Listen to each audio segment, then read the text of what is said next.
Yeah, y'all know all the X's and O's, man. I'm just sitting at home watching. I don't like to get into that because I don't believe the game is really decided on the field. Hey everyone, guess who's back? It's Kamish back here with our last draft preview for the Maple Leaf division, and it's going to be Lucas and Green Lightning, another original owner in this division, another Canadian, another guy hailing from the loops of BC, brother from another mother, so to speak. Lucas has had a great track record of success in the LOC. Now the Wffl, we'll get into that, but we'll also get into, what people, I think it's taken 9 years for people to see, like, why wouldn't you make people that went all in pay the price?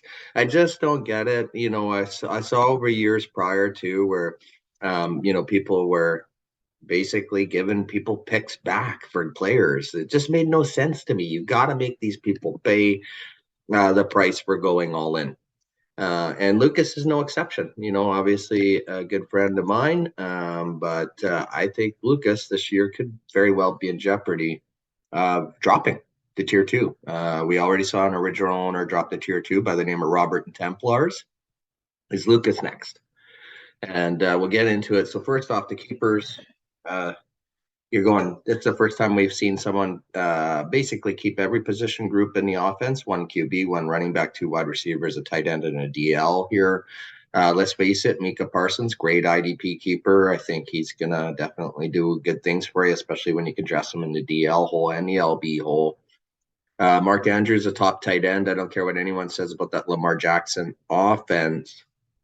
I definitely feel that Andrews will still get his targets, obviously facing pressure from Isaiah Likely, and Likely could take some red zone targets away, but I think Andrews is still going to be a focal point there. Keenan Allen, Deontay Johnson, I have question marks about both. Obviously, Keenan Allen's been hurt a lot. Deontay Johnson, does he lose the number one job to George Pickens? I know they weren't too thrilled with him last year. Damian Pierce, it seemed like the wheels started to fall off him late last year. Might have one of those college to pro transitions, though. Typically these young rookies coming in don't get the type of volume that Damian Pierce did early on. Might have wore him out. I guess we'll have to see with Houston. Hopefully that offense is improving. And then Justin Herbert, I think, was hurt all last year. Honestly, I think there's going to be a huge bounce back year for Justin Herbert. And obviously, for your case, you're going to need everything you can from Herbert and hopefully getting those double dips, obviously, from Herbert and Allen. And so I say, well, you're going to need everything you can. Well, here's why. So I think your draft pick scenario is probably one of the worst, if not the worst. Your first pick is in round 6 at pick 116, I believe it is. Not going to be much available at that point in the draft. I'll just be honest with you. Obviously, you did the 5 and 10 last year. You traded your first 5 rounds away. So you have 5 picks in the first 10 rounds, 6, 7, 8, 9, 10. We heard True North say earlier he won his first championship, only picking 5 picks in the first 10 rounds. I don't recall that, but obviously Chris does. So he would know his teams better than I do. Rounds 11 to 20, you started to improve in this regard. You're now up to 9 picks. You got 2 in round 11, 2 in 14.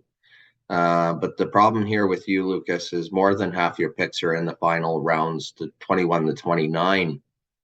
And if you look closely, 13 of those picks are in really the last 5 rounds or 6 rounds. So you're in big trouble.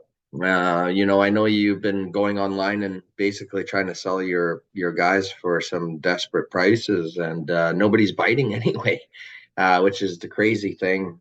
People would rather pay a couple high draft picks for a receiver rather than taking a chance on Odell for around 15, I think is what you were offering. Which I can also understand that. Lots of risk, obviously, with guys like Odell. But yeah, I think ultimately, when we look at your outlook here, Lucas, it's cause and effect, right? So obviously the cause was trying to win last year, go all in. You finished 5th place. I mean, not a bad finish, no doubt about that. No winnings, though. and it's pushed you into survival mode. And I think you have questions with basically all your keepers except Herbert. I'm not saying they're bad keepers. I think they're good keepers, but there's definitely question marks on some of those guys. So I mean, it's not like you're going into it saying Keenan Allen's going to be a Jamar Chase. That's just not going to happen. Obviously, going in all in has its consequences. That's been the theme here of your preview. And, again, we've seen lots of teams in worse draft pick scenarios be able to survive. And obviously, with you having the most top 5 finishes, I think, out of any owner ever in history, you might be tied with True North, maybe. I don't know. I can't remember. But you definitely have proven before you can win. And this is definitely going to be a survival year for you, I feel. And you will not win the Maple Leaf division, is definitely a prediction I will throw out there right now for you, Lucas. So I just want to say again, thanks for being a part of this league. Thanks for always having my back. It's definitely much appreciated.